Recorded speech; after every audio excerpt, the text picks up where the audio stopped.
Welcome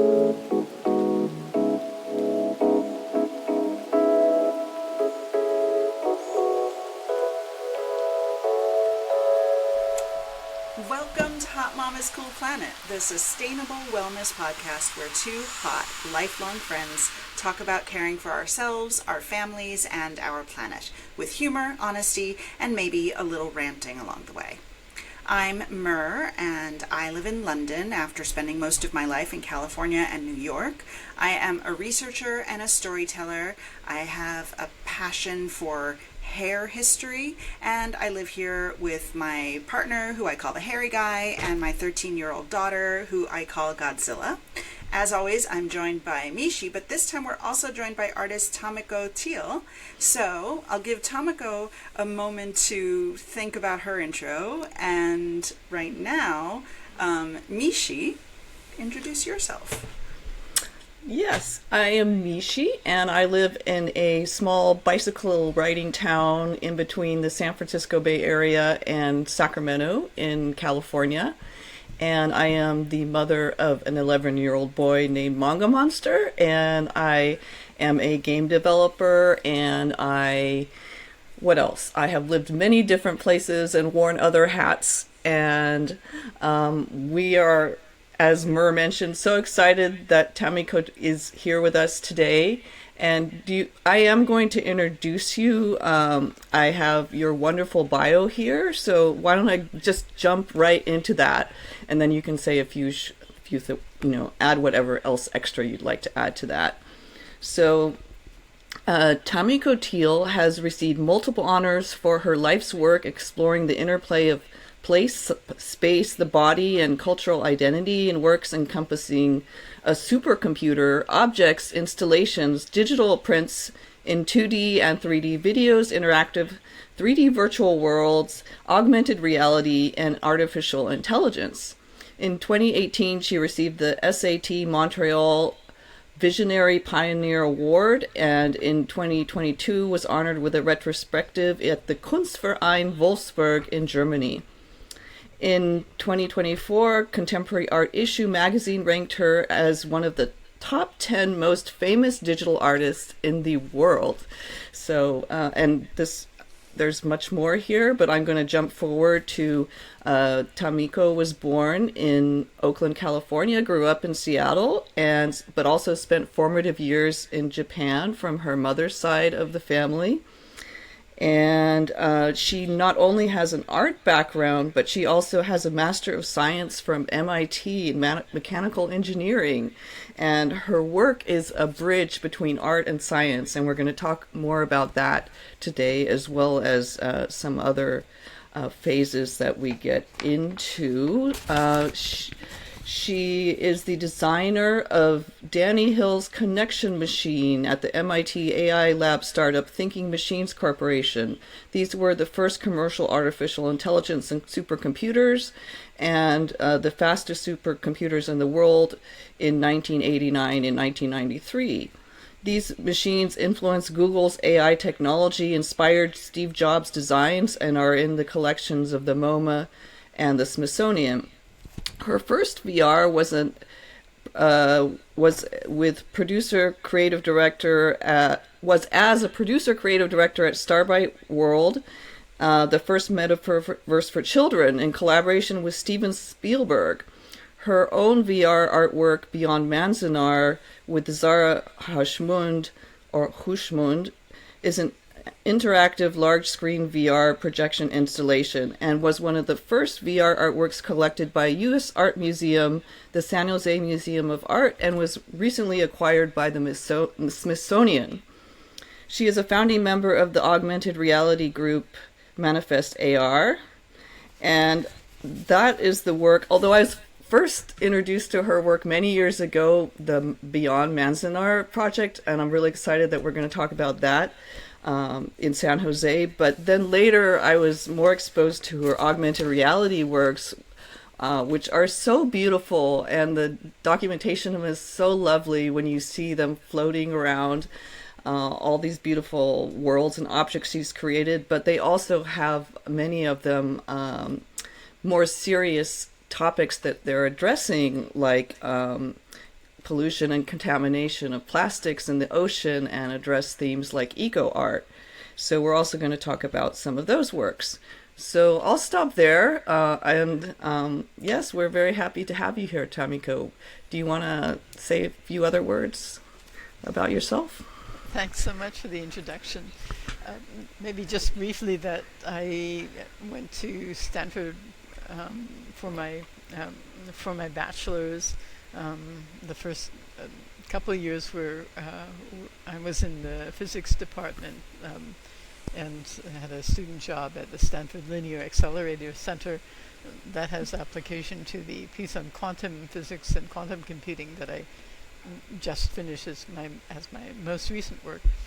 And then however,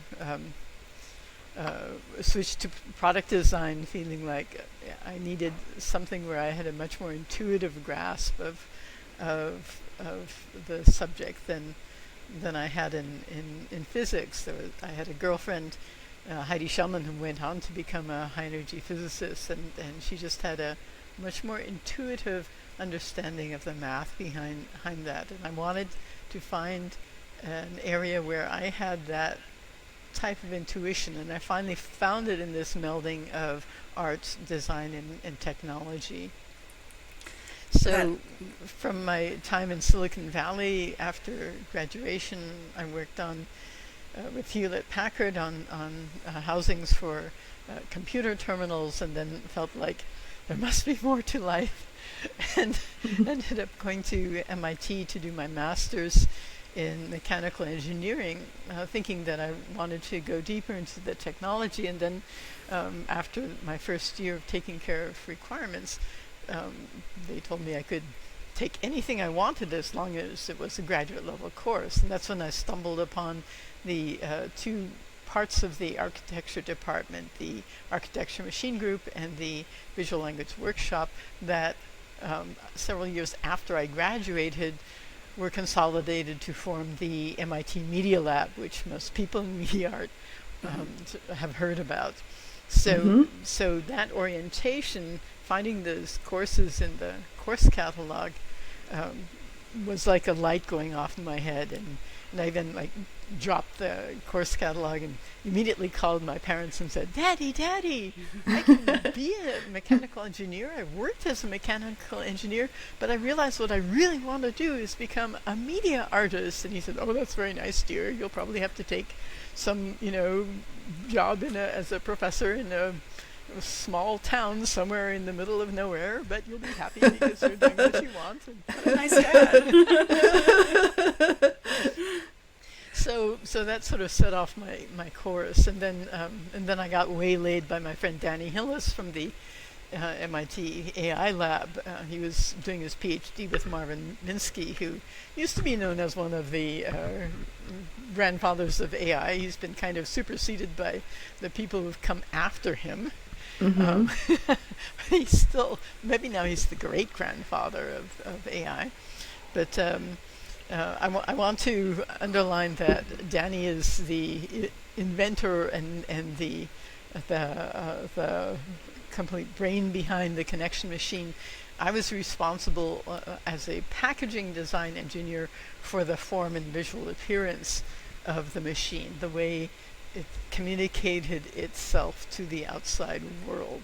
And I think for our listeners who don't know what the connection machine is, it's like a precursor that kind of parallel computing, if I understand it correctly, that sort of that preceded AI but really enabled AI to happen as it is later. Did I get that right? Well, it's a big question. What is AI and when did it start? And people were doing AI in the 50s, 60s, 70s, 80s, 90s, 2000s, and then AI as it's currently known became possible around 2012 with some very specific incidents. But the term AI has meant different things at different points.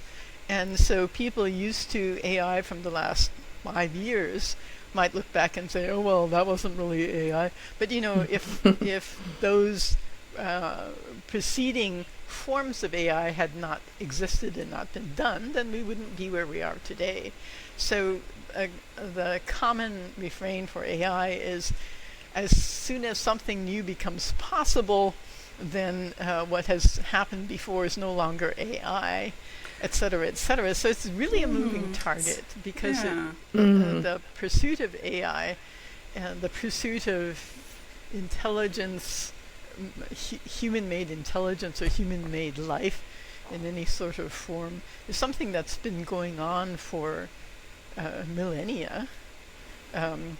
There are all these creation myths, whether it's Prometheus or making things out of clay, or the Christian. I think Adam was also made out of ashes and dust, and then Eve from his rib, etc., etc. So and then we have the Golem, and then we have all these other. Yes, exactly. The Golem is a completely different tradition. Yeah. I just realized in my intro, I forgot to mention that you're joining us from Germany, and that your career as an artist did not end up in a small American college town, but you've been a very prolific artist, showing in many different museums all around the world, and you you live in Germany. So I think it's really interesting, actually, just looking at the three of us here, all of us with our art and technology backgrounds, and how we ended up in very different places. But here we are all having this conversation, able to kind of be on the same level, thinking about it all. And I'm so excited to dive a little bit deeper into your art, Tamiko. Normally we have a tradition here where we recount this past week of tiny pleasures. And I do want to just take a teensy detour. Oh, yes, the tiny pleasure. Yeah, I want to take a teensy detour and talk about our tiny pleasures as quickly as possible, and then get right back to talking about your work, because what I'm really curious about is how you went from this, mechanical engineering background and all this early AI kind of stuff, and then somewhere it became more political and more focused on sustainability or just the planet around us, the planet's health around us. But before we get there, let's talk about a little moment of pleasure, just ground us all in what happened this week, because it's been a kind of crazy week, I think, for everyone. And just those tiny moments of breathing and thinking about lovely stuff. So I'll start. This week, I found out that my daughter, Godzilla, loves chia pudding. And I'm so happy. I am so happy to have found a healthy snack that she'll eat. So that it's not ultra processed, and that's full of fiber, and oh my gosh, I'm very pleased. She even told me she would die if she knew I was saying this, but she doesn't listen to this podcast, so it's cool. She may someday, though. She even told me that she was pooping like a bunny before, and now it's normal again. So, yay for chia pudding. That's my tiny pleasure this week. Nishi, what about you? Did you have a tiny pleasure this week? I did have some tiny pleasures. I had some nice moments with Manga Monster. I was kind of upset this week about everything happening in the world, but I did have a tiny pleasure. I was telling jokes. I was playing with some AI yesterday that I'm thinking about integrating into my nutrition game and app, Fruity, and I was having it tell jokes to me, and they were actually, half of them were actually funny.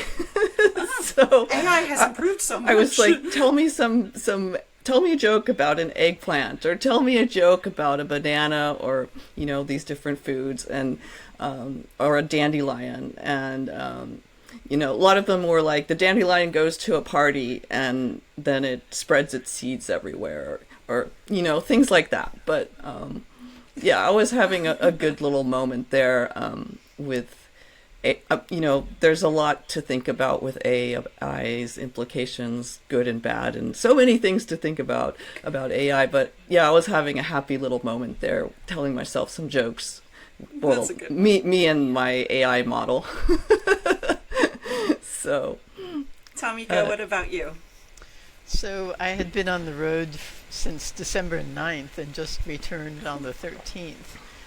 Spending time in Seattle, San Francisco, and New York City. And so my tiny pleasure this week has been being able to be home in my own room, in my own bed, with my own husband. And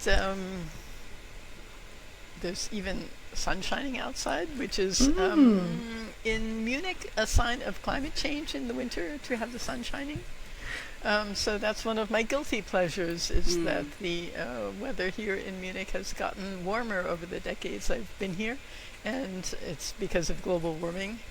And I sit there and say, but I'm going to enjoy this day, the sunshine and the warmth, and I'll feel guilty about it tomorrow. You know, sunshine is always going to be a pleasure, whether it's, you know, for kind of a sad reason or just because the sun is shining. But it is a good segue to talk about what was it? Was there a moment that you thought, I need to do art about this world, this planet that we're living in? Definitely, and that's when I was working in 2015 on a piece called Gardens of the Anthropocene. This was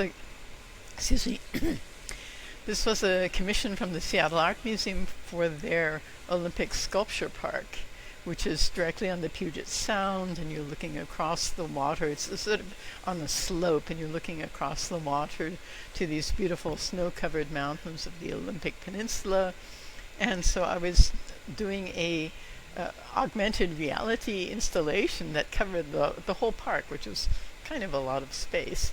And to do it, I thought, I'd been hearing more and more about, in 2015, about, climate change is starting to get serious and we should really pay attention to it. So I thought that when global warming really hits Seattle, that the sea level will rise and start flooding this park, and started thinking about what would it take for plants to survive those changes, not just the seawater level, but also the change in rain and drought patterns, etc. And I made contact with a couple of climate scientists at the University of Washington, and talked to them, and they pointed me to some studies that said, well, the climate of Seattle is going to be more like the climate of Northern California. That's basically sort of the climate zones are moving northward. And then there were charts showing what would be the scenario if we kept on the course we're on, or if we managed to reduce the greenhouse gas emissions, or if we accelerated it, which is what we're doing now with a couple of wars and a U.S. president who has stopped all sustainability efforts, etc. So I got to work on that, and there were some indications of which plants could survive things, and I had this idea several years before that about doing weird mutations. So I had bullwhip kelp, whose fronds are usually floating on the surface of the water, but I had them flying around like helicopters way above our head to sort of indicate the water rising and things like that. And I was looking through these studies and reading them, and this process went over maybe in total 6 months or so. So after about 3 months, I went back and looked at the studies and realized they had been updated. And what had been a kind of a worst case scenario last time I looked was now a probable scenario if we kept on going like we were. And looking at the temperature rise that they were talking about, I found this graph on a Wikipedia page. I've linked it from my Gardens of the Anthropocene website, and it said, well, okay, if we're really going to go for 3 degrees Celsius, or like 2 degrees Celsius of temperature rise, which is roughly 4 degrees Celsius, 4 degrees Fahrenheit of temperature rise. I took a look at the graph, and you know what? The Earth's temperature, the last time it was at that point was, I think it was about 3 million years ago. Uh-huh. And Homo sapiens has only been around for 200,000, maybe a little bit more, but not even 1 million years. And then it became suddenly clear to me that the climate we're steering towards, the world we're steering towards, has never existed in the entire lifetime of the human species. Right, not of the human species. The entire planet, human species. Yeah. It's been like that before in the planet, but humans didn't exist at that point. Right. And the fact that the graphs of probable and worst case were changing so quickly, I went back to the scientists and said, does this mean we are not on a linear course, but on an exponential course? That next year is not going to be a tiny bit worse, and the year after that a tiny bit worse than that, and a tiny bit and a tiny bit, but next year a lot worse, and the year after that a whole lot worse, and the third year after that a whole lot worse? And he said, yeah, exactly. That's why climate scientists are depressed, because we've known this for a long time, and we've tried to tell you for a long time, and no one listens. And it's very interesting, if I can say one last thing. Yeah. That's 2015, right? We're roughly 10 years later, 2025, 26. What we were predicting, the changes we were predicting to see, we were saying like, okay, 2 degrees Celsius by 2100. By the end of the century. That is to say, I'm going to be long dead. It's not my problem anymore. But the changes we're seeing now, 10 years later, are the changes that we were predicted to see 75 years later. Ooh, we're on a speedy course. Only 10 years ago. So if I can, you mentioned the plants. And what would the viewers see in this project when they're coming into it? What is the experience for the art viewer when they experience this project? So I described the bullwhip kelp that would be floating way above your head like little helicopters, and then there was another flower that I found that is predicted to be able to withstand the temperatures of Northern California. It exists from Northern California all the way up to Seattle, and it's called Farewell to Spring. Oh, that's so sad.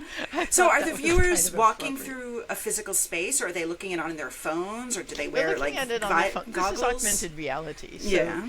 So you it's, so to speak, invisible art. You only see it when you are looking through your smartphone.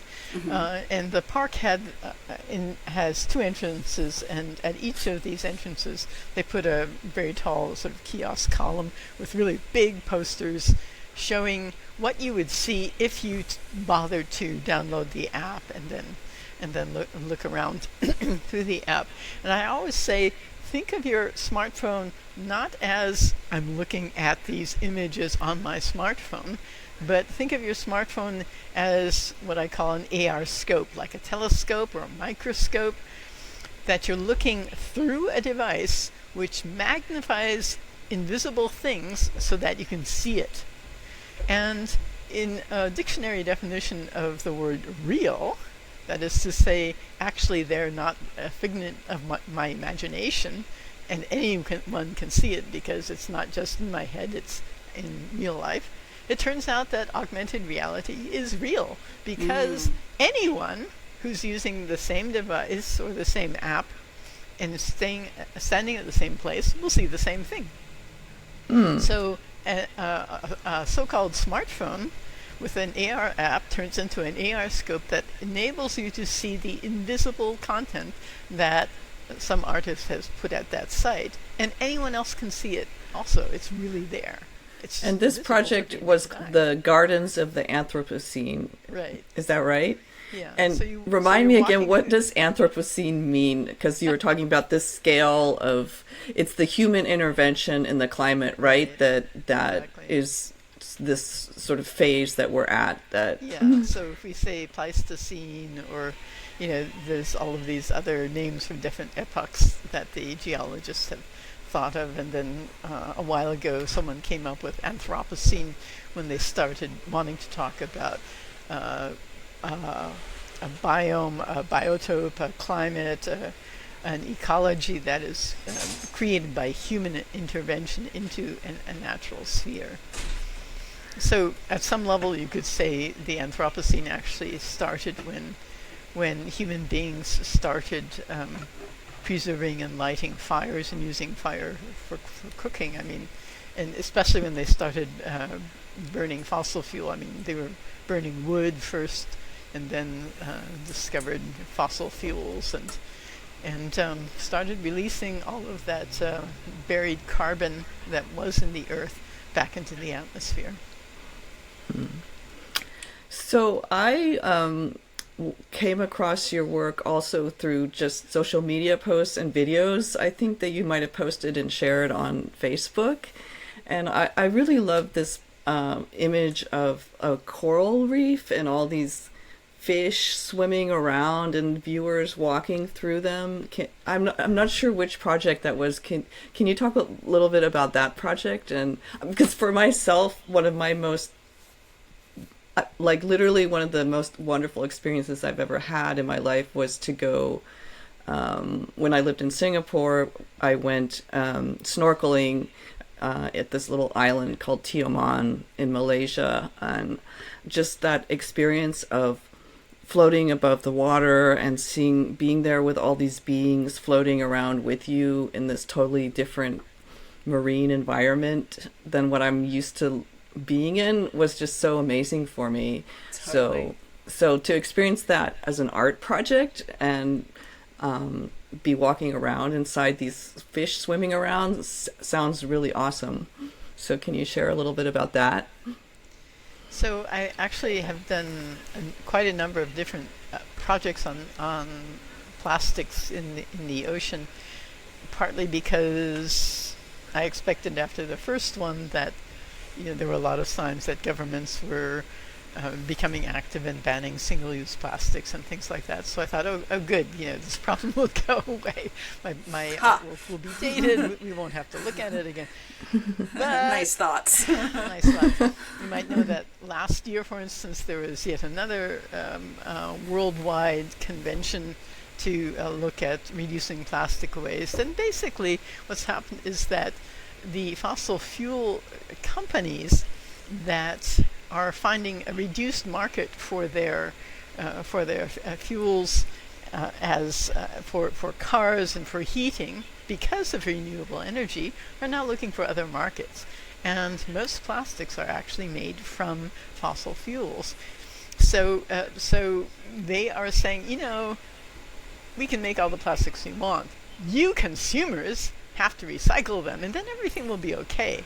And then what they don't say, of course, is that, like a new plastics recycling plant in Britain came in and realized that between the amount that went in and the amount that came out, they were losing something like at least 30%. So 30% was going into the atmosphere, the water. If you cut plastic, if you decimate it, then some just becomes micro and nanoparticles and goes up in the air or goes in the water and stuff.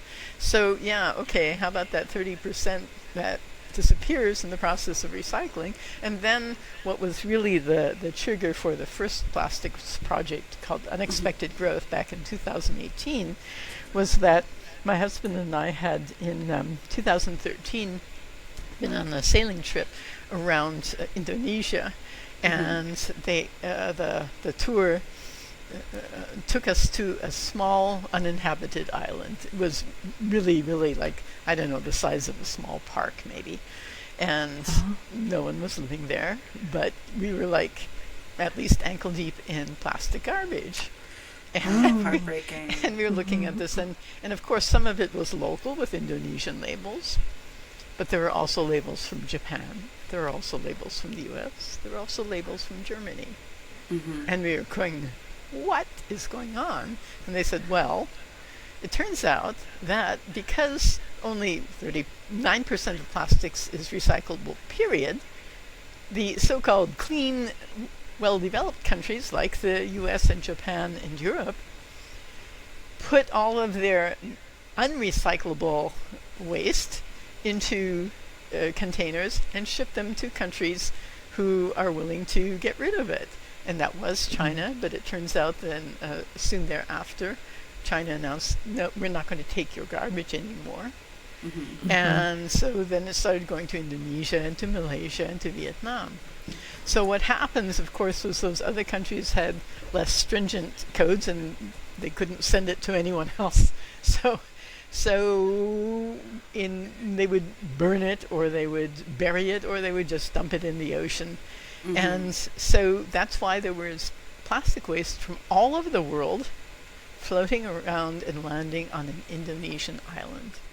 So in your art, which is like so immersive and beautiful, but talks about these really icky topics, how do you balance the aesthetic beauty of it with the kind of doom and gloom message? What are you hoping people are getting out of it?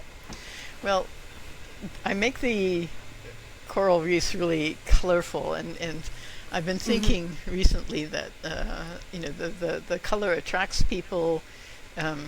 This piece, "Unexpected Growth," was a commission from the Whitney media art curator Christiana Paul, and covered the whole terrace. It's actually still there because it's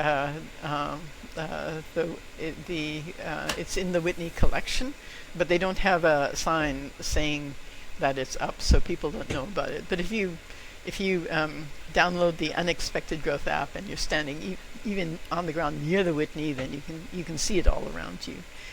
So we had large iPads in the gallery looking out onto the terrace. Or some of our viewers might not know the Whitney's the museum in New York. Okay. Yes. Right. And it has this really great terrace that you can go out and look around. Okay. It does, yes. And the Whitney Museum is right by the water side, on the west side of Manhattan. So there our fantasy was that because this piece was also the first time that I collaborated with the artist known as /P, and our fantasy was that the rising waters would put the entire Whitney Museum underwater, and then this plastic waste coral reef would end up being on this sixth floor terrace way above the current water level. So you go into the gallery that looks out onto that terrace. You see these large iPads, 13-inch iPads, and you see the colorful stuff, and you see then the New York City outline behind it. So people really do kind of rush over and they grab it and they look at it, and it's like, oh, it's really pretty and colorful and stuff. And then they look closer, and lots of people have talked about that, or written me emails about the sort of 1-2 punch of like, oh, this is really fun and pretty, and wait a minute, it's made out of plastic. And we had the thing in the Whitney that you could also go out onto the terrace, download it onto your own smartphone, and the more people who downloaded it onto their smartphone on that day, the more the plastic bleached. So at the end of the day, on a Friday or Saturday, when there were a lot of people there, it could be pretty white by then. So, each individual, it's like with pollution in general, each individual is only a small part of a big problem, but there's so many of us that we create a big problem out of it. And it's so interesting how you're using AR and the space and the place together to convey the message as well, that the water is rising from climate change, and that, what was it? You said the third floor of the museum. Sixth floor. Yeah. Is where the water might rise to, where you're, inside this oceanic environment, but you're walking around the museum. Tickle your brain. And I like especially because AR always has your surroundings as the backdrop. I think it's really important to think about that, and understand where to put a work and what role that background plays in the work. And that makes the work more powerful. It puts you more in touch with the environment that you're in. So that's often part of the pieces I do, and the reason for choosing a specific piece for a specific site. So I want to make sure and ask you about Beyond Manzanar. That was exactly where I was going too. We have so much in common.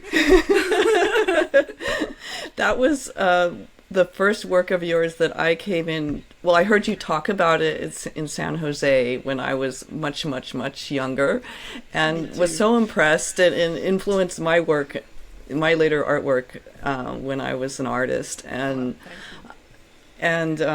yeah, I think it's a wonderful project, especially, you know, in the times that we're living in right now. I think it's really important to think about these difficult histories that have happened in the past and seem to be happening possibly again now. So can you describe for our listeners and our viewers a little bit about what that was about? And can I interject that I know that Beyond Manzanar had as well as the political topic, it had a garden element to it. So since we're on the subject of EcoArt, if you could definitely make sure you talk about all of that, that would be awesome. Yeah, well, actually the garden is very much where that project started. So the context was, I was living in San Francisco at the time. I was working with a company called Worlds Incorporated, and that's where I did the Starbright World project. That was the project that I was the producer, creative director on, working with Spielberg. During that time, this was 1994. It was the first time that virtual reality technology or interactive real-time 3D computer graphics was able to run on PCs. Before that, the PC might cost $5,000, but before that you would need a workstation that was $100,000 or $250,000 in order to do any of this sort of real-time computer graphics in 3D. So I got to talking with another, one of the producers there, Zara Hushmand, and she has a background she's a poet, she's a theater director, she's a multimedia artist. And so the two of us started talking about how could we use this medium of virtual reality, which was now all of a sudden affordable for mere mortals like us who were not in a research lab at a university or a big company. How could we use it to create art? And we talked about a lot of things, but nothing really sort of crystallized until, you might remember, in 1995 there was a terrorist attack in Oklahoma City. Mm-hmm. And there was a federal building that was bombed. There was a kindergarten in that building, so all the kids got killed too. And within the first couple days when that happened, people were saying, well, it must be Islamic terrorists, because 2 years earlier there had been an Islamic terrorist attempt on the World Trade Center, right, which wasn't successful. But it turned out after about 3 days or so, they caught the people doing it. Turns out it was homegrown, white, American males, right-wing people who were against the government and thought, that gave them the permission to bomb federal building and kill all sorts of people, including children.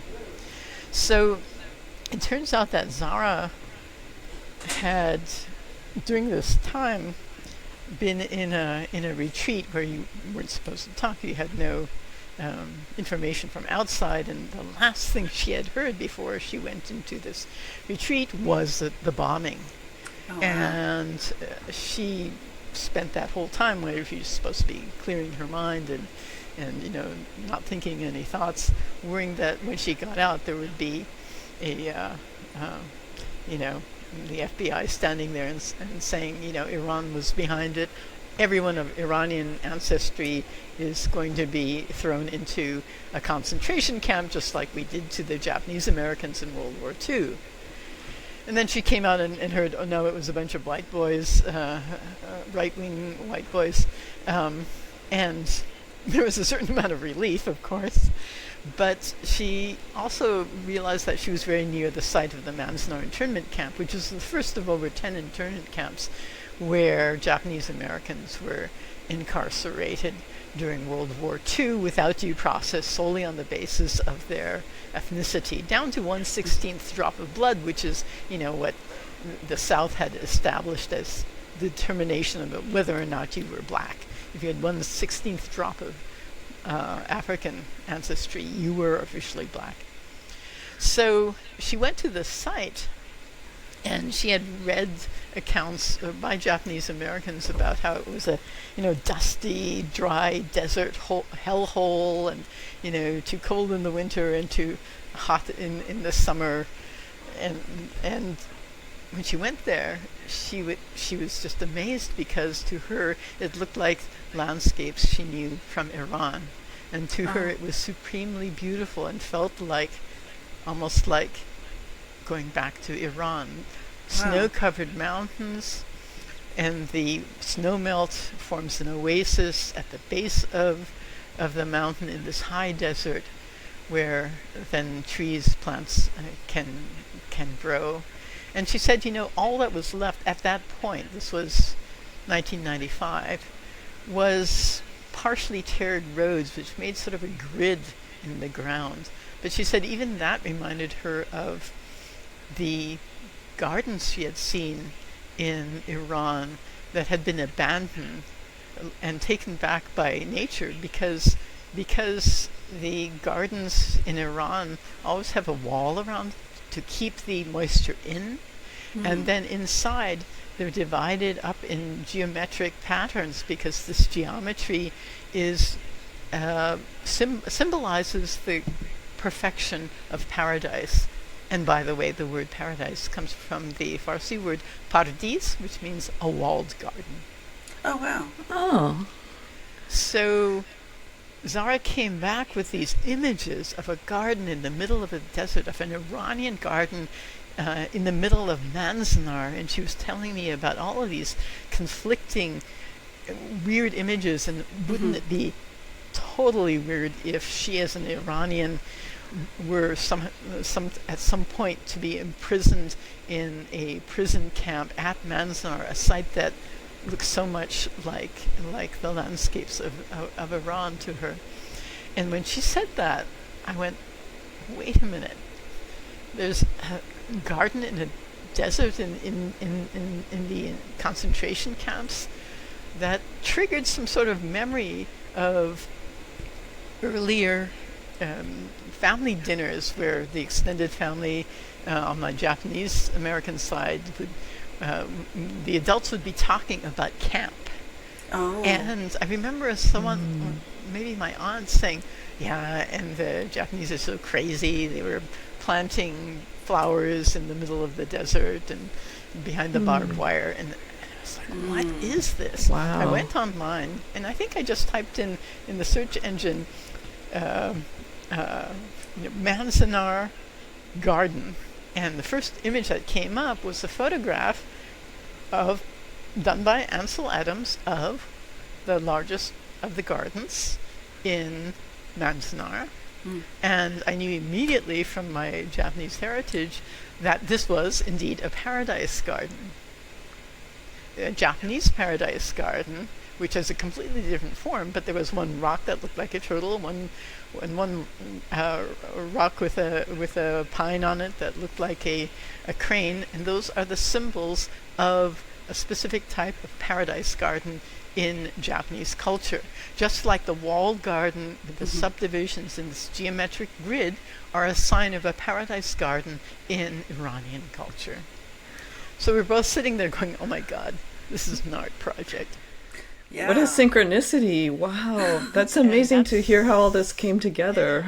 That's how that happened. Wow. It took about 5 years, but we alternate the prison camp and a Japanese garden in the prison camp and Iranian garden to build up these clashing imagery. And also it's also something that I employ a lot in as a device in a lot of my artworks to have both very positive and very negative imagery in the same piece, because that's what creates the emotional push and pull. Mm-hmm. That's what triggers emotions in the viewer or the user, and that's what makes it memorable for that person. Yeah, definitely. I noticed that with the attractiveness of these plant forms that you keep talking about, and yet that just draws you in to really have to grapple with the ugly underbelly of the truth of this. Exactly. Yeah. So was Beyond Manzanar your first political piece? It's an interesting question. I'd have to think back. It might have been. What? I mean, I guess what I'm trying to trace is how did you evolve from being what I consider to be a really techie kind of person? Like, I think at first you were maybe in love with technology and seeing what it can do, and then Still am. Exactly, and then you started going more political, and then your political side started going more about the environment. And was it what brought that about? Well, I have to say that my evolution as an artist really started with the Connection Machine. Mm-hmm. This was a well-funded project. The machines, my boss, the head of engineering, Dick Clayton, at some point very early on said, "Listen, these machines are going to cost $3 to $5 million, no matter what you do. So don't even worry about how much the packaging is going to cost. It just has to look very memorable." And Mm-hmm. we were a bunch of essentially 20-year-olds. Danny and I were 26 years old. Brewster Kahle, who people know as the founder of the Internet Archive, at that point he had recently graduated. He was like 21 or 22 years old, as were a large number of the other engineers and scientists working on the Connection Machine. So here we were, these bunch of, we had some adults, like 40-year-olds who were trying to run the company, but here we were trying to bring in people from industry, from government, with their checkbook in the hand, and we wanted to show them a machine and say, "You've never seen a machine like this before in your life." And this was like the early 80s, right? This was mid 80s. Mid-80s, so okay. Early mid 80s. So Uh-huh. 1983 is essentially when the company really got going. Mm-hmm. And the thing was that at that point, if you talked about parallel supercomputers, you were talking about maybe 2 processors or so, and we were talking about 64,000. Danny was saying, they say parallel processing is impossible, and they say artificial intelligence is impossible, but the brain is 86 billion neurons, each of which is kind of stupid. A neuron is nowhere near as smart or as powerful as a conventional processor in one of our computers, but these 86 billion neurons together, with their very, very rich connections that can change depending on the problem and change depending on the experiences, somehow produce human intelligence, or at least what we think we recognize as human intelligence. I don't know if you guys are intelligent. I think I am. But how do I know you are? It's the Turing test, right? And you passed the Turing test for me, so I'm going to really let you hear it. Thanks.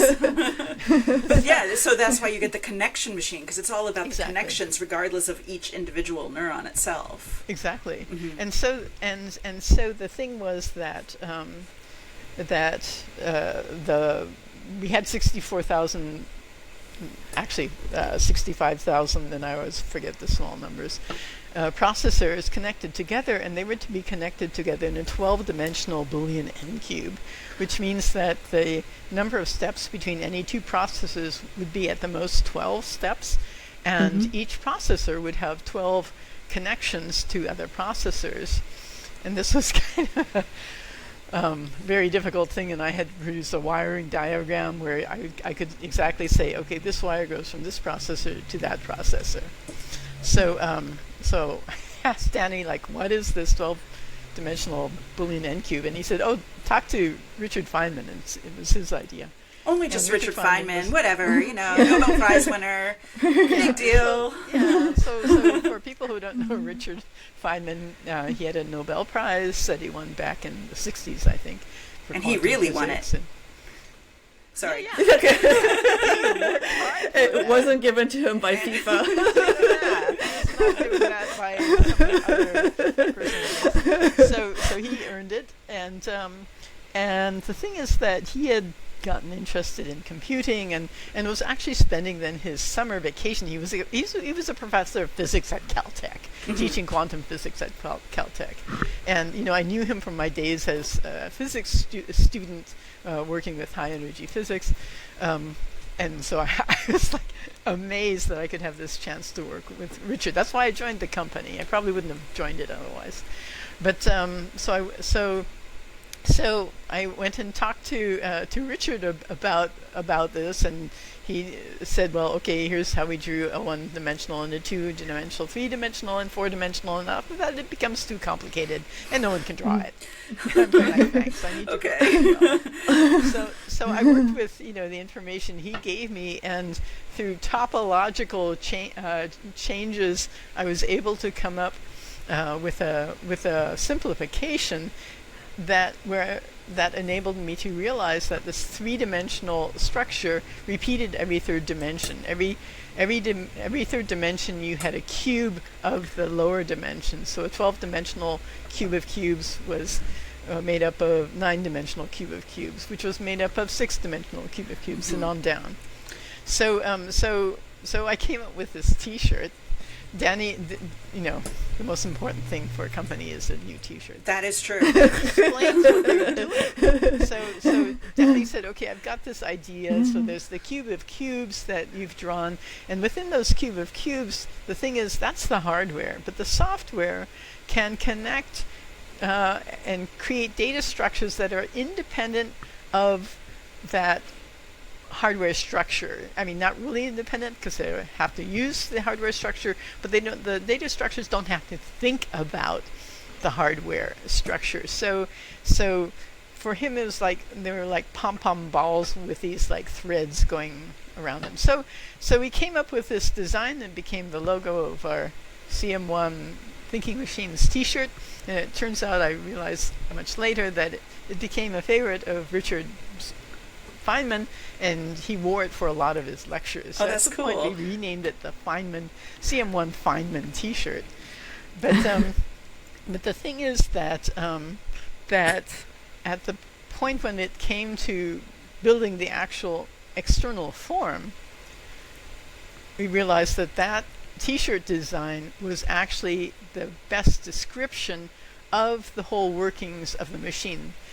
That it had so many processors, that the connections between the processors, the data structures could be thought of as being independent of this hardwired structure. And that's why the connection machine was a black cube of cubes, but we made the doors transparent and brought the status lights that had to be next to each single chip to show the service engineers whether or not the chip was working, and they could program it so they could pull different aspects of the chip to see what was going on. We moved those status lights, those red LEDs, to the edge of the printed circuit board, and through the translucent doors you could see all of these lights in the front side and the back side of the machine. So it seems like you've made a career of like putting like a sexy sci-fi skin on top of like really gnarly undercurrents of truth. Well, I like to describe it maybe a little bit differently. That is by by looking at and understanding the internal structure that of a problem, of a form, of a situation, and then finding a visualization that makes it somehow intuitively or visually or kinesthetically understandable in an intuitive way, even if you can't do the math behind the actual physical object or the actual ecosystem.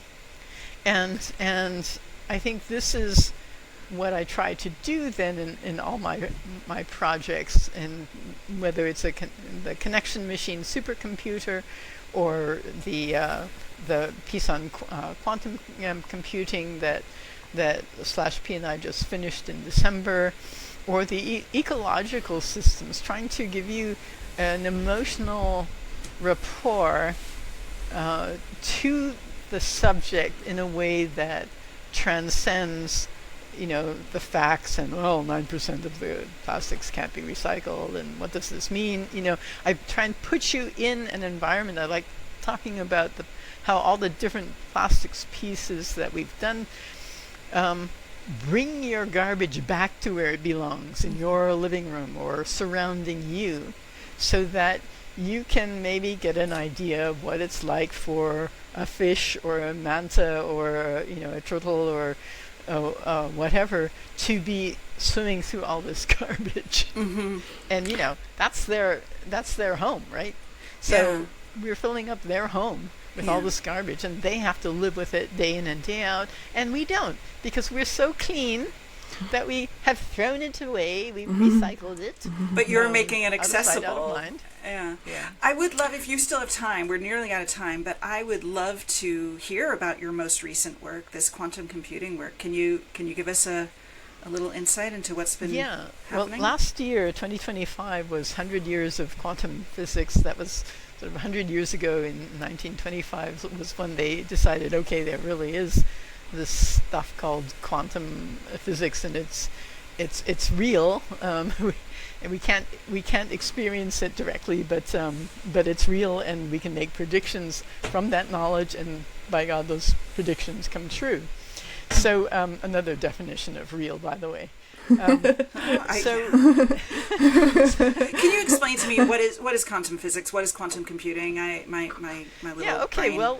Okay. It turns out that this whole the first thing I did when the ERAS Foundation here in Munich contacted me and said, can you work with a quantum physicist and do a piece on quantum computing, was, I said, well, it's been 50 years since I was in the sort of quantum physics area. I'm going to have to do half its lifetime. So I took like 4 months, and the director's going like, when are you going to start the artwork? And then research. I still need to read. And then after about 4 or 5 months, I felt like I had the background to understand it, and realized, people say, oh, quantum computing, quantum physics, it doesn't actually apply to our lives. We actually don't experience anything. And it's like, and the more I read, it's like, bullshit. Yeah, like they said about AI, now look what happened. It turns out that, for instance, if you've ever taken chemistry, you know that there are atoms, and some atoms can exist by themselves, but most of them exist much better together. Like hydrogen doesn't exist by itself, but with another hydrogen, it's very happy. And with 2 hydrogens and an oxygen, it's also very happy. That's quantum physics. Because what the deal is that the electrons, there's like a positive proton and neutron core, really tiny, and then there's these clouds of electrons. And we know now they're not like little orbitals, they're sort of probability clouds where it's like most likely to be within this sphere. Well, there are these different quantum levels. The first electron is most likely to be in this sphere, and the second one also. And then if it has a third one, then it's on the outer sphere and stuff like that. And if and it takes like 2 electrons at each of these levels with opposite spins to be stable. So if you have just 1 electron in your outer level, you're going to look for another atom to combine with. Right. And when you find that other atom, then you'll have a stable molecule. The molecule will be stable in a way that the atom with just 1 electron is not stable. That's quantum physics. That's what keeps molecules together. Molecules are what we are made out of. We are stable because of quantum physics. How is that? And the applications are amazing That is for chemistry. computing, for everything, that you would be able at this very tiny scale to be able to do computing, basically, right? And because at this point, hold on. So I wanted to go back to MERS. When I was studying physics in the mid-70s, physics and chemistry were separate. Right. At some point, they realized, no, chemistry is physics at the level of atoms and molecules. I see. Huh. So interesting. And everyone will tell you, any physicist and any chemist will tell you today, yeah, they're actually like, being a chemist or being a physicist is just like, in fact, there's a whole bunch of physicists out there who are chemistry professors and vice versa. Because it's just different levels, it's just different layers of the world. So, and the other thing, by the way, every single chip is quantum physics. Quantum physics is those little on silicon chips it's a quantum tunneling effect between layers of different substances. Okay, I feel like I have the foundation now. Tell me about your most recent work. Okay, so what I or did maybe was describe. I love that card you sent, the New Year's card. Is this beautiful image. And that's it's very simple. That image is of a strontium atom, which is used in a lot of quantum computers, and I chose, there's another rubidium, but the strontium has fewer levels, so it's a little bit easier to understand. And so I just built in a 3D computer graphics program. I built the different layers of the different quantum layers of these probability clouds of electrons, and you superimpose them on each other, and you get this beautiful little star form. At some point, you start getting too much stuff, and it just looks like kind of a fuzzy ball. But in this quantum piece that we call paradox machines, because there's all these paradoxical properties, and yet we can use them, we can manipulate them as machines these days with lasers. Lasers are the Swiss Army knives of the quantum world. Mm-hmm. So first, in this piece, paradox machines, first off, you walk into a room, and there's a little iPhone up in the corner of the room that you probably don't notice, but it's running our AR app, and being projected into a projector. So you walk into the room, there's a wall-sized projection in front of you, and you are in the quantum world with all of these atoms and their electrons. So they're as big as you are, or bigger. You can dance with them.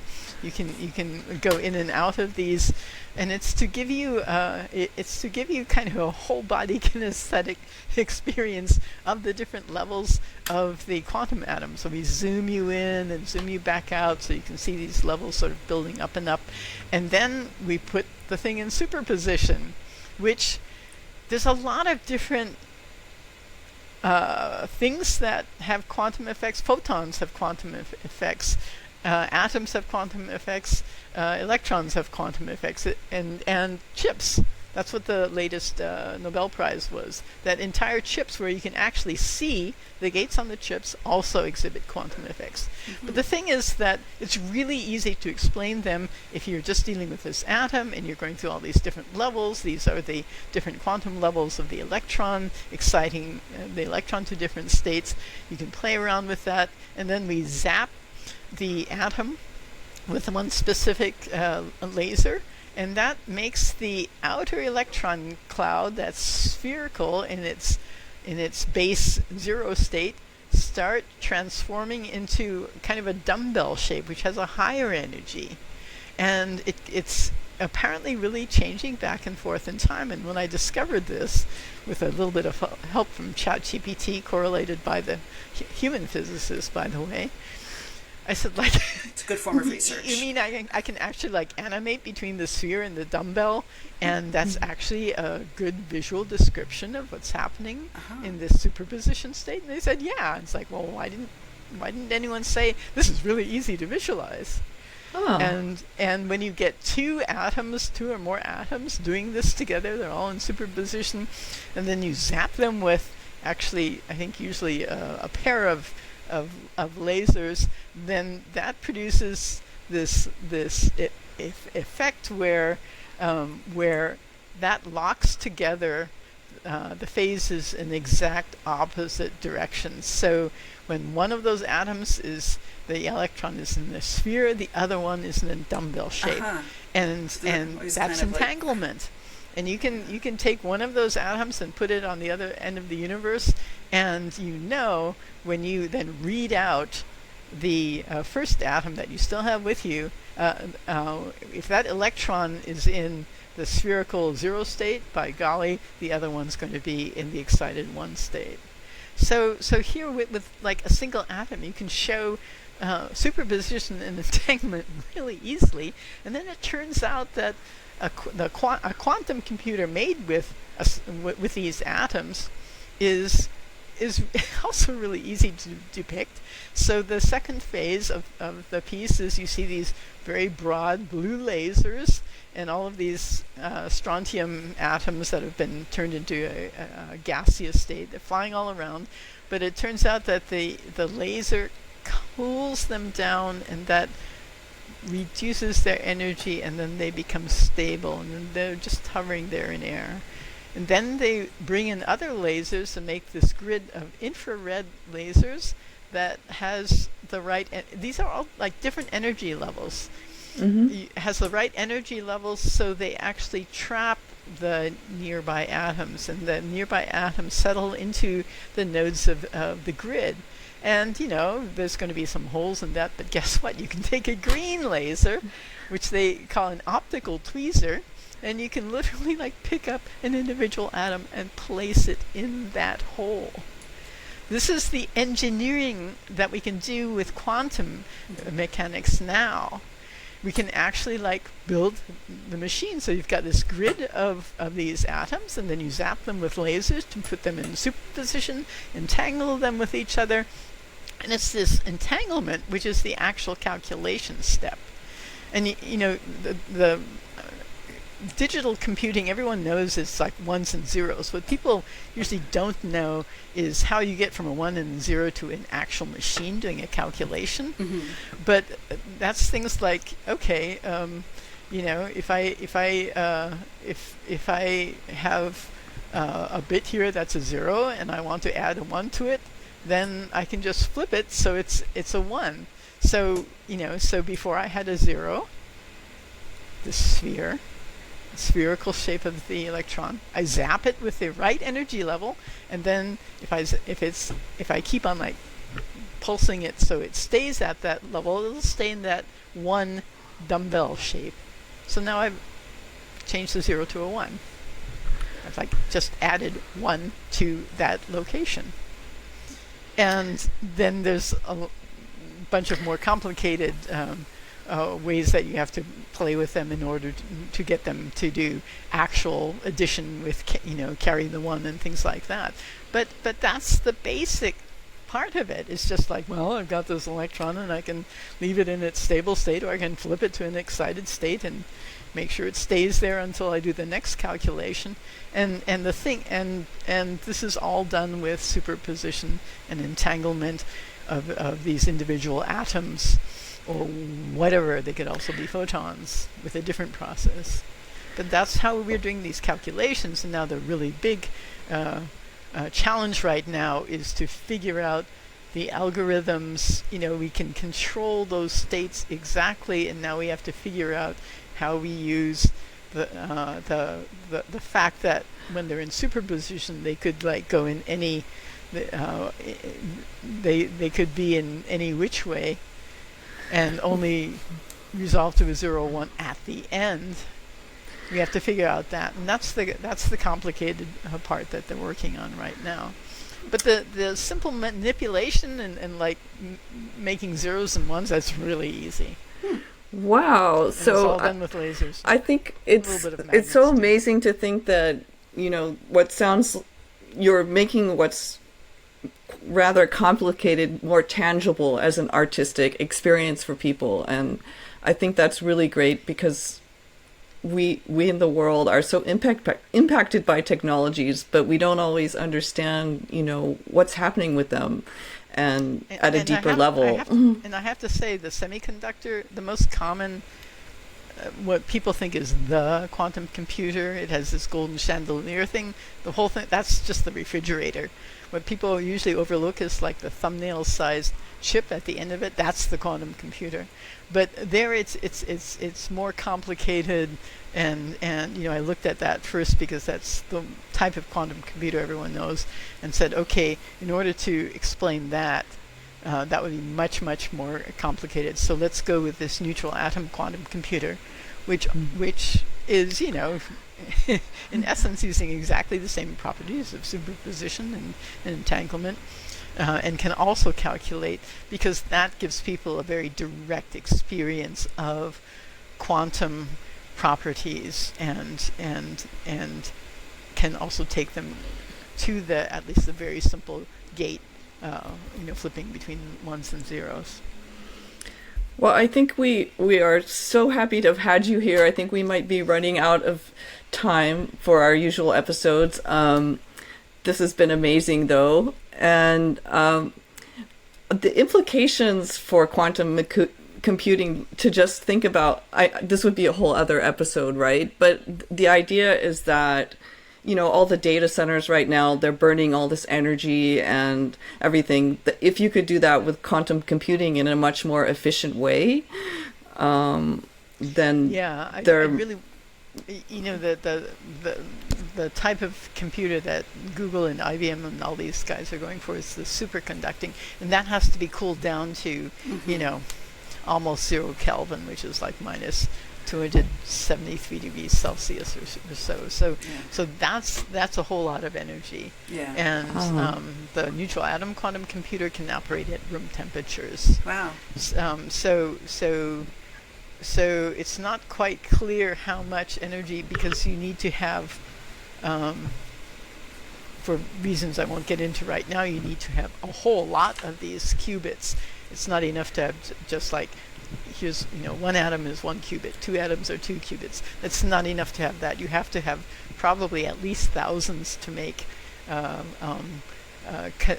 calculation you can rely on, if not tens of thousands. And there, of course, then if each, you know, if you need a whole lot of those cryogenic cooling chandeliers, then it's not necessarily going to be a whole lot cheaper. That's the part of the thing we're not talking about. But I think a lot of things can be done with, you know, photon quantum computers, with neutral atom quantum computers, with trapped ion quantum computers that all operate at room temperature. That So would be there's an amazing... probably yeah. like a whole bunch of different types of quantum computers. And if you go to any supercomputer center, they'll have like a building. I was at the Jülich Supercomputer Center here in Germany, and they had a whole building, and they had like, okay, 2 superconducting, and over there is a trapped ion, and here's a, you know, so they have a whole bunch of different ones, and they're doing research on all of them simultaneously. But the big boys are going for the superconducting because they already know how to build chips and have the facilities. So.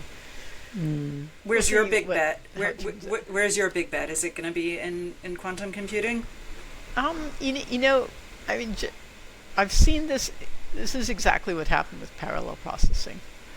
That people start out saying, "Oh, it's impossible to do parallel processing, just like they're saying, oh, it's impossible to do quantum computing.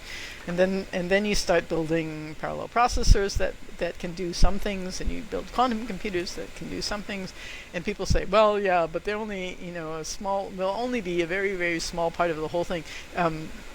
Partially because people are thinking like, I want to make billions of dollars. It's not enough if I make $1 billion, I want to make multiple billions of dollars. So what's the biggest market? And that's how investors are thinking, of course.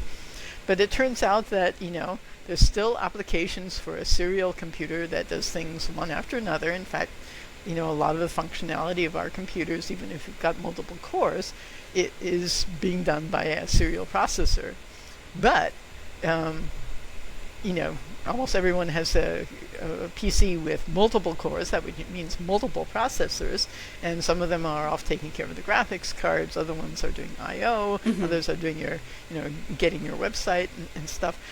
So it turns out that there's different types of parallel processing and different types of problems that can be well addressed by certain types of parallel processing, and the same thing is going to be true with quantum computing. Mm-hmm. Yeah, so That makes one sense. big bet, no hammer to get Yeah. all the nails, but some need screwdrivers and others need pliers. I get you. Right. Yeah. Well, this has been absolutely fascinating, and we always have a tradition here that we end each episode with thinking about our intention for the week. And my intention for this week, I have one more week left of vacation before I have to go back to work, and my intention for this week is to have fun. To indulge in my hobbies and my pastimes, and to look at beautiful things and think about whatever is more gnarly and complicated under the beautiful surface. Mishi, you're next. My intention this week is to remember to just be grateful for all the beautiful things in life, even when outside in the world of politics things look kind of grim. So my intention is to have gratitude for the small moments and joys, and to enjoy my friends and family and moments like this, which were so wonderful. So yeah, that's my intention. Tamiko, what about you? Do you have an intention for this week? Yeah, we're going to the Oberpfalz, where my husband came from, and celebrating his that's hello. my husband, and art partner / P. Good to meet you. Anne-Marie Schleiner. I don't know. Did you meet her when we were all in Singapore? I'm not sure if you're. Nein, wir kennen einander nicht. You know what I want on my pizza? Artichokes. You don't have artichokes, and it's not a pizza. It's a tragedy. Whatever. Yeah. Artichokes are a so good thing to appreciate in life. I love artichokes. I love artichokes. Whoever thought of eating that had to be really hungry the they have first to be time. really hungry. Yeah. I'm sure they were starving. So delicious, but who would have known? Who would have known? How did they figure it out?